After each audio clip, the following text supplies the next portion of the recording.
Start so previous generation থেকে present generation mental health ইস্যুটাকে নিয়ে একটু বেশি ডিফিকাল্টি বা চ্যালেঞ্জ ফেস করতেছে, আপনার একটা অপিনিয়ন আমি জানতে চাচ্ছিলাম। ওকে, ফার্স্ট অফ অল হচ্ছে প্রিভিয়াস জেনারেশন থেকে রাইট নাও আমরা যে জেনারেশনে আছি, যেটাকে আমরা মডার্ন জেনারেশন কিংবা জেড জেনারেশন যেটাকে বলি, সো অ্যাকচুয়ালি আমাদের জেনারেশনটায় মেন্টাল হেলথটা ওরকম ভাবে ডেভেলপ এখনো হয়নি।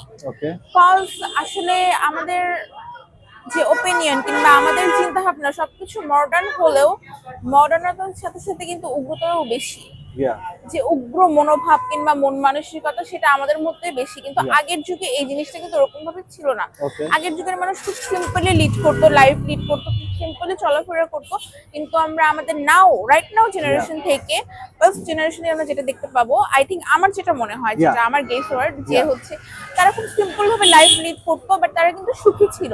বাট রাইট নাও আমরা অনেক ধন সম্পদ, টাকা পয়সা কিংবা সবকিছু থাকা সত্ত্বেও কিন্তু আমরা ওরকম ভাবে সুখী না। কারণ কি? কারণ আমরা মেন্টালি আমরা স্যাটিসফাইড না কোনো কিছু নিয়ে।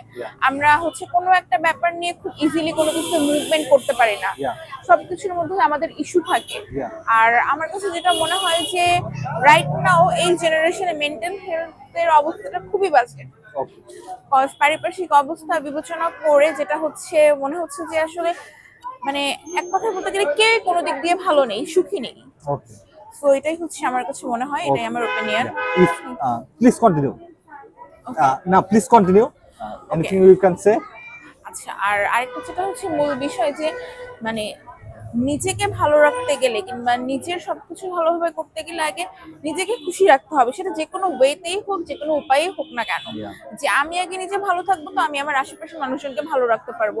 তো নিজেকে হ্যাপি রাখার জন্য যা যা করা উচিত তা অবশ্যই করা দরকার, কারণ নিজের হ্যাপিনেসটা main. If you allow me, then I will ask next question. Okay, sure. Social মিডিয়ায় মেন্টাল হেলথ ইস্যুটাকে নিয়ে কোন ধরনের পজিটিভ বা নেগেটিভ ইমপ্যাক্ট কি পড়তেছে, আপনি কি মনে করেন? ওকে, ফার্স্ট অফ অল হচ্ছে সোশ্যাল মিডিয়া জিনিসটা যেমন একদিক দিয়ে খুবই ভালো, আরেক দিক দিয়ে এটার যদি আমরা বলি অনেক অপব্যবহার মানুষ করে অনেক কিছুই করতেছে আসলে। তো এটার ইফেক্ট বলতে গেলে যে আমরা সোশ্যালি অনেক কিছু শিখতেও পারতেছি, যাদের শিখার তারা সোশ্যাল মিডিয়া থেকে অনেক কিছু শিখেও নিচ্ছে। আর যাদের না শিখার তারা আসলে কিভাবে ক্রাইম করতে হয় কিংবা কিভাবে এগুলোর অপব্যবহার করতে হয় সেভাবে সে করতেছে। দেন হচ্ছে এখন আরেকটা যেটা মেইন বিষয়, যে পরকীয়া।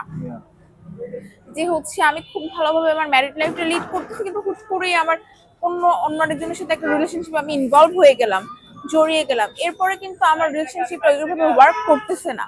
এই পরকীয়াটা কিন্তু মেইন একটা ফ্যাক্ট আমাদের মেন্টাল হেলথ ইস্যুটাকে মানে হ্যাম্পার করার জন্য। যে একটা ভালো একটা গুড একটা রিলেশনশিপ কিংবা গুড একটা ম্যারেজ লাইফে হুট করে পরকীয়ার কারণে কিন্তু তাদের পুরো সংসারটা একদম বিচ্ছিন্ন হয়ে যাচ্ছে।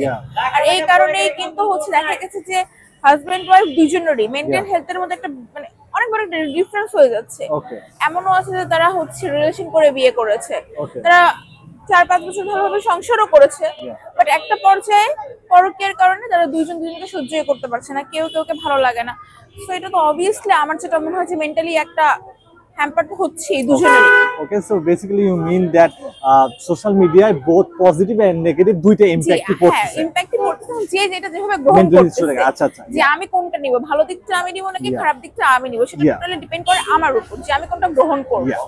সো থার্ড কোশ্চেন, সো আমাদের সোসাইটিতে মেন্টাল হেলথ ইস্যুটাকে নিয়ে কিছু মানুষ কথা বলতে ভয় পায়, কেন ভয় পায় বলে আপনি মনে করেন? ওকে, আমার যেটা মনে হয় যে যেটা মেইন ফ্যাক্ট, যে মানুষ কি বলবে, যে আমি হচ্ছে আমার একটা কোনো ব্যাপার নিয়ে অন্য আরেকজনের সাথে কথা বলবো কিংবা আমার একটা কোনো প্রবলেম নিয়ে অন্য আরেকজনকে আমি এটা শেয়ার করব, মানুষ এটা শুনে কি বলবে বা মানুষ এটা নিয়ে কি মিন করবে।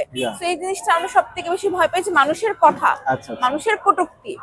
যে হচ্ছে আমি আমার মেন্টালি আমি ভালো নেই কিংবা আমি কোনো একটা ব্যাপার নিয়ে টেন্স, আমি এটা মানুষের সাথে শেয়ার করব, সেটা এটাকে হিডেন রাখবে না, সেটাকে হিডেন রাখে আরেকজনের কাছে গিয়ে বলবে, সে আবার আরেকজনের কাছে গিয়ে এভাবে কিন্তু কথাগুলো আসলে ছড়ায়। তো এই কারণে দেখা গেছে যে আমরা খুব বেশি ভয় পাই যে না আমি ব্যাপারটা নিয়ে অন্যের সাথে কথা বলবো, সে এটাকে কিভাবে নেবে কিংবা কিভাবে কথা বলবে।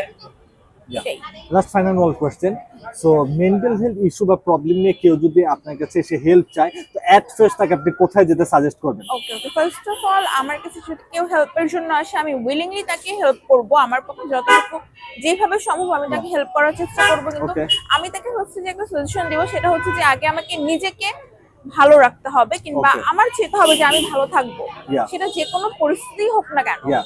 যে হ্যাঁ আমি খুব একটা খারাপ পরিস্থিতির ভিতর দিয়ে যাচ্ছি, বাট আমাকে ট্রাই করতে হবে নিজেকে ভালো রাখার। Okay. বা নিজেকে ভালো রাখার জন্য কি কি করা যায়, কি কি কাজ করা উচিত, সেগুলো আগে করতে Yeah. হবে। আর তার সাথে যেটা মোস্টলি ইম্পর্টেন্ট, সেটা হচ্ছে ফ্যামিলি সাপোর্ট।